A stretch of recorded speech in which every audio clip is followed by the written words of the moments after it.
লোকজন আসলে সত্যি করতে আবেগে পলিসি করে, আবেগে পলিসি করার পরে যখন শুনে ও এক্স কোম্পানি টাকা দেয় না, তোমারও তো দিবা না, তুমি তো ওই এক্স কোম্পানিতে ছিলা, তখনই কিন্তু প্রথম তো আমাদেরটা শুরু হয় কিন্তু এভাবে নেতিবাচক থেকে। বীমা যে একটা আসলে একটা শক্তিশালী মানে মানে মাধ্যম এবং এটা যে শক্তিশালী একটা নিয়ন্ত্রণ সংস্থা আছে, এটি মানুষের কাছে আরও মানুষের কাছে নিয়ে যেতে হবে। তো এভাবে যদি সরকার বাধ্য করে পলিসি করে, তাহলে দেখবেন যে বীমার প্রতি মানুষের আগ্রহটা অনেক বেড়ে যাবে।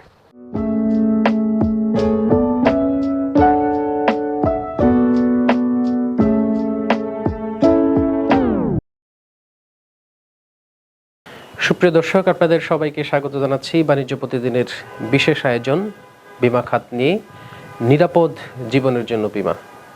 আজকে আমাদের অতিথি হিসেবে উপস্থিত আছেন বাংলাদেশ ইন্স্যুরেন্স ফোরামের সম্মানিত ভারপ্রাপ্ত সেক্রেটারি এবং জেনিথ ইসলামী লাইফ ইন্স্যুরেন্সের মুখ্য নির্বাহী কর্মকর্তা জনাব এস.এম. নুরুজ্জামান।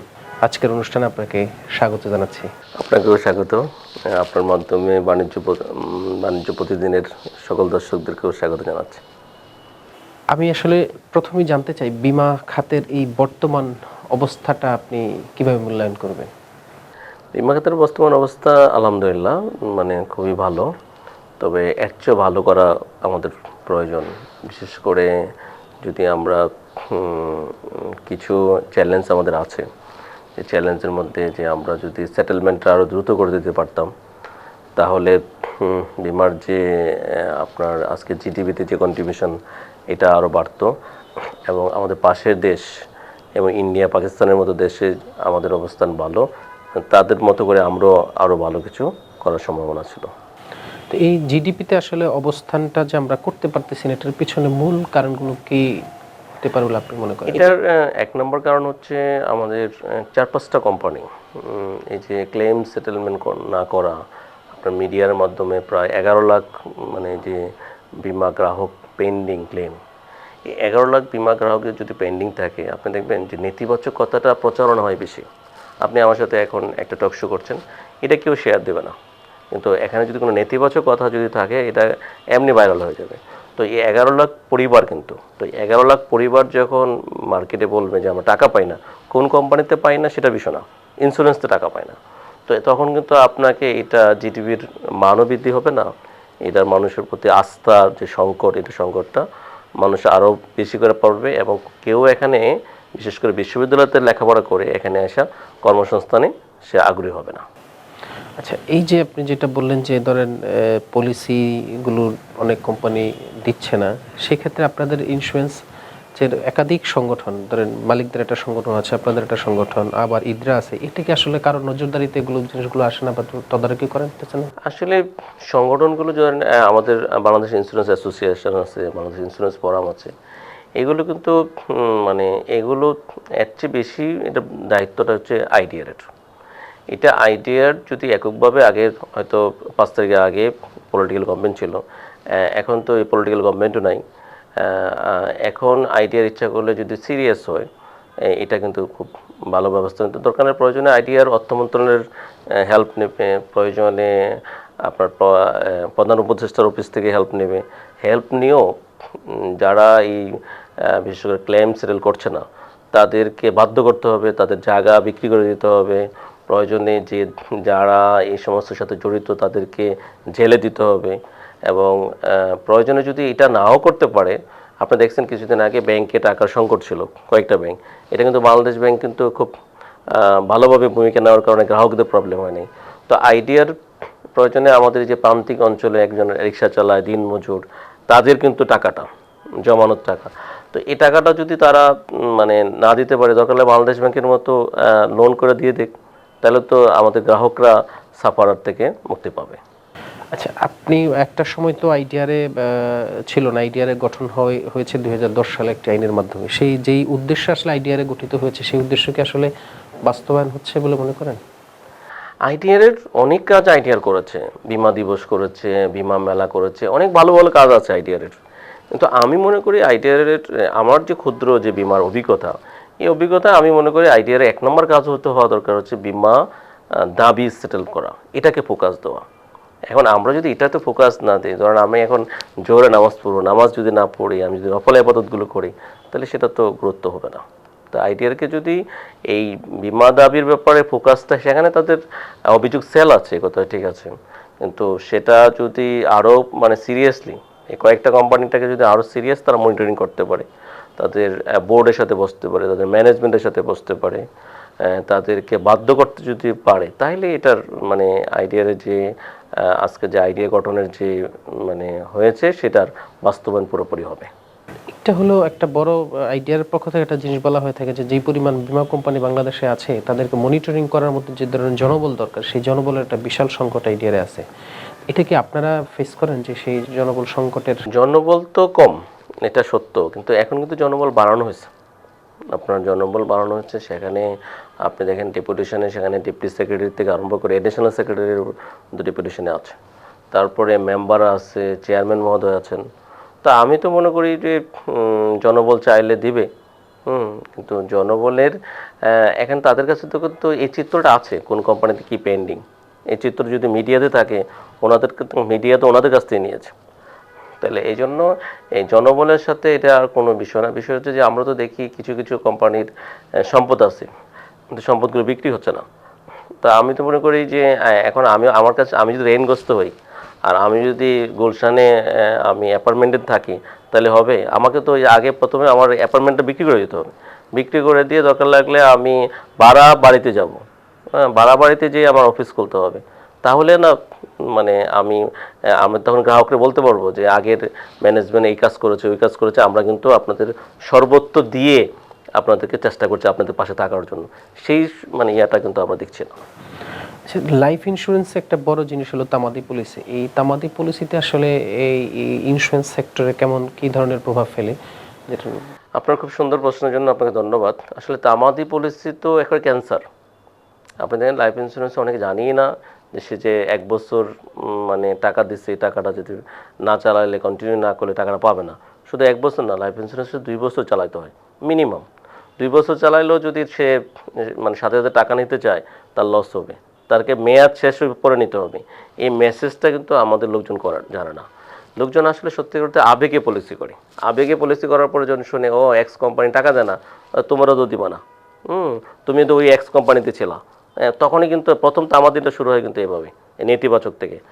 সেকেন্ড তামাদি শুরু হয় ধরেন আমার একটা জব ছিল, এখন আমার জবটা নাই, আমার ব্যবসা ছিল, এখন আমার ব্যবসা নাই। তো এটার কারণেও তামাদি। এটার জন্য মানে আমাদের যে লাইফ ইন্স্যুরেন্সের কোম্পানিগুলো যে কাজগুলো করতে হবে, সেটা হচ্ছে তার যদি এখন সামর্থ্য না থাকে, তাকে পলিসিটা ছোটো করে দিতে হবে। সে হয়তো 1 লাখ টাকা প্রিমিয়াম দিত, তাকে এখন 50,000 টাকা প্রিমিয়াম দেওয়ার জন্য অফার দিতে হবে। তাকে সে হয়তো 10 বছরের জন্য করছে, আরও মেয়াদটা কমাই দিতে হবে। তাকে বলতে হবে যে আপনি তো 2 বছর চালাইছেন, আপনি যখন এনতে লোন নিয়ে অন্য কোনো ব্যবসা করেন, আবার এই পলিসিটা কন্টিনিউ করেন। হ্যাঁ, এই জন্য কাস্টমার সার্ভিস থেকে বারবার ফোন করতে হবে। ওখানে দেখা যায় আবার এজেন্টও থাকে না, যে এজেন্টের কাছে সে বিমাটা করেছিল, তাকে বলতে হবে আপনার এজেন্টও দরকার নেই, আমার অফিসও দরকার নেই, আপনি মোবাইল ব্যাংকিংয়ের মাধ্যমে আপনি আপনার প্রিমিয়ামটা চালান। আপনি এখন বিকাশ, রকেট, নগদ অথবা ব্যাংকের কাউন্টারে গিয়ে আপনি টাকাটা জমা দেন, তাহলে কিন্তু এটা আমাদের হারটা কমে যাবে। আচ্ছা, এটা আপনি একটা সুন্দর পরামর্শ দিয়েছেন তামাদি পলিসি ইয়া করার জন্য। আপনার কাছে জানার বিষয় হলো যে ধরেন বাংলাদেশের যে ইন্স্যুরেন্স কোম্পানিগুলো আছে, বরাবরই আমরা যে সময়ে অ্যাপ্রুভালগুলো দিচ্ছিলেন আওয়ামী লীগ সরকার আমলে, শুনছি যে জনগণের তুলনায় আমাদের বিমার সংখ্যাটা অনেক বেশি। দেখে আপনি একজন এমডি হিসেবে সেটা মনে করেন? এটা আমি এভাবে চিন্তা করি না। যে কথাটা আসে যে ইন্ডিয়ার তুলনায় আমাদের বীমা কোম্পানি বেশি, ওইটা ঠিক আছে, কিন্তু আপনি যদি আরেকটা পরিসংখ্যান দিই আপনাকে, সেটা আপনি আরও আশ্চর্য হবেন যে আমাদের পরিসংখ্যান হচ্ছে আমরা মাত্র 10% লোকের কাছে বিমার দাওয়াত দিতে পেরেছি। তাহলে যদি ধরেন 36 কোম্পানি, লাইফের কথাই বলি, তো 36-এ আমরা করছি 10%, তাহলে তো আমার 90% লোক কিন্তু বিমার দাওয়াতই পায় নাই। তাহলে তো আমার আরও 9 গুণ বিমা কোম্পানি দরকার, আমি যদি চিন্তা মনে করি। না হলে তো আর বাকি 90%-এর মানে কাছে যেতে পারবো না। এই দেখেন আজকে আপনি দেখেন সচিবালয়ে আগুন লাগছে, আমি জানি না বিমা আছে কিনা, ঠিক আছে? যদি বিমা যদি না থাকে, সাধারণ বিমা যদি না করে থাকে, এই ব্যর্থতাটা কার? সরকারে। আপনি শুধু লাইফ ইন্স্যুরেন্স কেন, এই যে বাংলাদেশে যদি বাংলাদেশে ঢাকা শহরই ধরেন, এত বড় বড় বিল্ডিং, এখন এই যে আমেরিকাতে আগুনে পুড়তেছে, তো আমাকে একজন আমেরিকা প্রবাসী বলল যে নুরজন ভাই কোনো সমস্যা নাই, সেখানে প্রত্যেকটি ফ্লোরে বিমা আছে, এগুলো বিমা কোম্পানির টাকা দেবে, লস হলে বিমা কোম্পানির লস হবে। উনি খুব মজা করে বলছিল। বাংলাদেশের অবস্থাটা কি? তো তো বাংলাদেশের এই জন্য সচেতনতা বাড়াইতে হবে। এটা আরও বেশি মানুষের কাছে বিমাকে তো আপনি আশ্চর্য, বিমাকে মনে করে মাল্টিপারপাস, বিমাকে মনে করে এমএলএম প্রতিষ্ঠান, বিমাকে মনে করে এনজিও।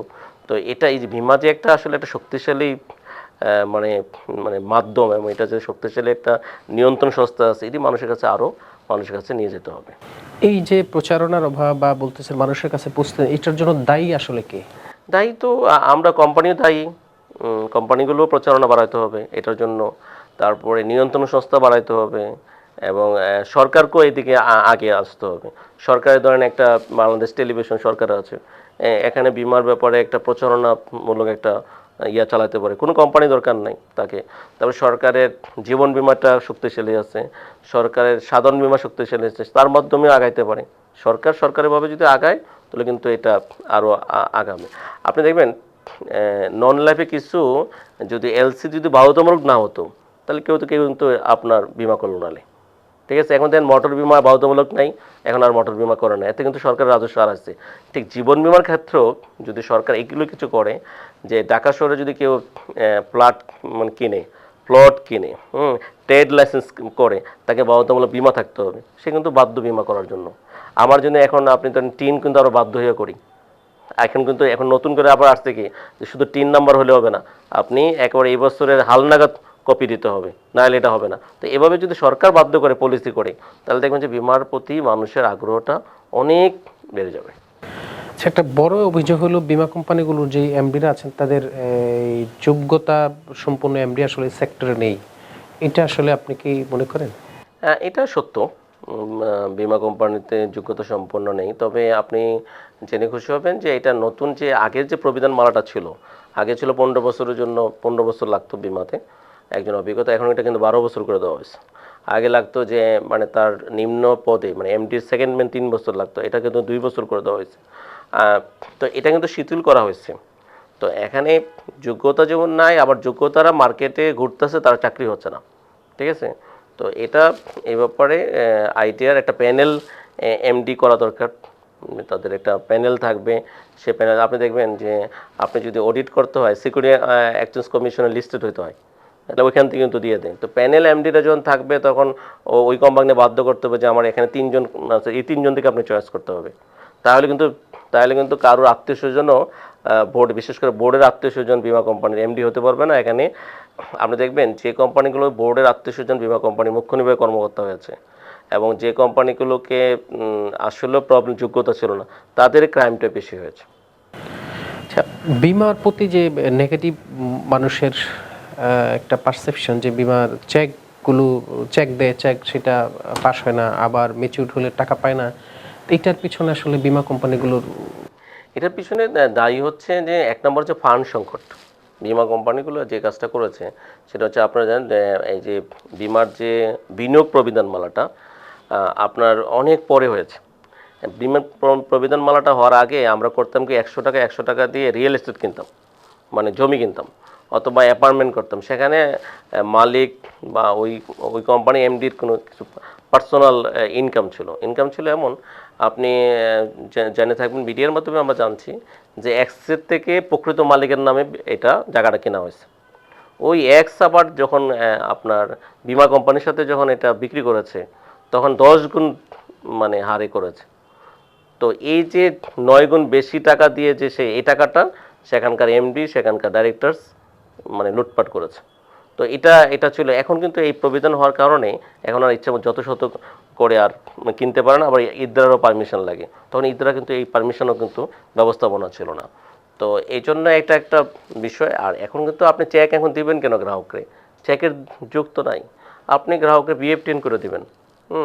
আপনার কাছে যখন টাকা নিচ্ছে, সে তো নীরবে নিচ্ছে, আপনি চেক দিবেন, চেক দিয়ে জন্য চেক দেওয়াটাই ঠিক না। তারপর গ্রাহককে অ্যাকাউন্ট করতে বলবেন কেন? এখন তো গ্রাহকের অ্যাকাউন্ট না থাকতে পারে, বিকাশ থাকতে পারে, তার রকেট থাকতে পারে, তার নগদ থাকতে পারে, M-Cash থাকতে পারে, তাকে তো ওইভাবে দিয়ে দেবেন টাকা। আপনি তো তারে অ্যাকাউন্ট করাবেন না, চেক দিয়ে ঘুরাবেন না, এগুলো তো আসলে হয়রানি। না দেওয়ার জন্য তাকে, মানে টাকা না দেওয়ার জন্য তাকে যা যা করার এগুলো করা হচ্ছে। আচ্ছা, তরুণদের যে এই বিমা খাতে আসার মানে আসছে না, আমাদের একটা অবজারভেশন, এইটার না আসার পিছনে কি কারণ, বা আসার জন্য তাদেরকে এই খাতে সম্পৃক্ত করার জন্য কি করা যেতে পারে? আপনার এটা খুবই সুন্দর প্রশ্ন। আসলে বেকারত্ব বিমোচনে বিশেষ করে লাইফ ইন্স্যুরেন্সগুলো বিরাট ভূমিকা পালন করতে পারে। তো এর মাঝে ধরেন বিশ্ববিদ্যালয়ের স্টুডেন্টদের একটা বিরাট অংশ এখানে না আসার পিছনে কারণ হচ্ছে তারা প্রথমে এসে দেখে যে এটা কমিশন ভিত্তিক, এটাকে মানে কমিশন ভিত্তিক কাজ করতে চায় না। 2 নম্বর হচ্ছে আমাদের আস্থার সংকট। যখনই বিমাতে ইতিবাচক থেকে আপনি বিমা নিয়ে যদি আপনি গুগলে সার্চ করেন, 10টা ইতিবাচক যেমন আসবে, 90টা আসবে নেতিবাচক। তখন এই নেতিবাচন করার কারণে মানুষ কিন্তু এটা জানে। আপনি দেখেন এখন ব্যাংকে ম্যানেজাররা কিন্তু একসময় কোথাও গিয়ে মার্কেটিং করতো না, এখন ম্যানেজাররা কিন্তু প্রতিদিন আমার অফিসে প্রতিদিন আসে কোনো না কোনো ব্যাংকের ম্যানেজার, ঠিক আছে, তারা কিন্তু এখন মার্কেটিং করে। তো এটা যদি আমরা তাদেরকে, ব্যাংক তো কমিশন চাকরি দেয় না, বিমাতেও যদি আমরা ফিক্সড স্যালারির পাশাপাশি তাদেরকে টার্গেট ধরায় দেওয়া যায়, তাহলে কিন্তু তারা কিন্তু এভাবে আসবে এবং তরুণরা এই পেশায় আসার একটা বিরাট সুযোগ আছে। তো এই তরুণদেরকে আসার জন্য আমাদের সেভাবে সভা, সেমিনার, তাদেরকে উদ্বুদ্ধ করার জন্য আমরা তাদেরকে এটার যে ভালো দিক বিমাতে আপনি দেখেন আমরা রোটারি করি, লায়ন্স করি, এফএক্স করি, কোয়ান্টাম করি, কত কিছু আমরা সমাজসেবামূলক করি। তো আমরা বিমাতে যদি কাজ করি, আমরা এতিমের জন্য পাশে দাঁড়াতে পারি, বিধবা মায়ের হাসি ফোটাতে পারি, আমরা সরকারের রাজস্ব আয় বাড়াতে পারি, এই বিষয়গুলো যদি আমরা তুলে ধরতে পারি, তাহলে দেখবেন যে আমাদের যে এই মানে তরুণরা এই পেশা আরও বেশি করে চলে আসবে। এটা করতে আসলে সমস্যা কোথায়? এদিকে মালিক পক্ষের কোনো ধরনের এই জাতীয় আপনাদেরকে সিএসআর কোনো ফান্ড নেই, যে ফান্ডগুলো নিয়ে আপনারা তরুণদের সামনে বা এই যে যে জিনিসগুলো বললেন সেখানে গিয়ে দাঁড়াতে পারেন? হ্যাঁ, সিএসআর তো অনেক কোম্পানির ফান্ড আছে এবং অনেক কোম্পানি এটা করছেও, করছে না যে এমন।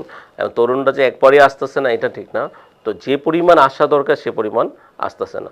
তো এটার জন্য সব কোম্পানিগুলোই চেষ্টা করছে। আপনি যেমন আমাদের যেমন আপনি দেখবেন যে নতুন প্রজন্ম, লাস্টের প্রজন্মের যে কোম্পানিগুলো, তারা কিন্তু আপনার তথ্য প্রযুক্তি ব্যবহার করছে, তাদের ক্লেম সেটেলমেন্টও ভালো আমি দেখি। হ্যাঁ, আমরা মনে করি যে কিছু কোম্পানিগুলো, যে কোম্পানির প্রবলেম সেটা কিন্তু 2000 সালের কোম্পানিগুলো এই প্রবলেমগুলো মানে বিপদে পড়েছে।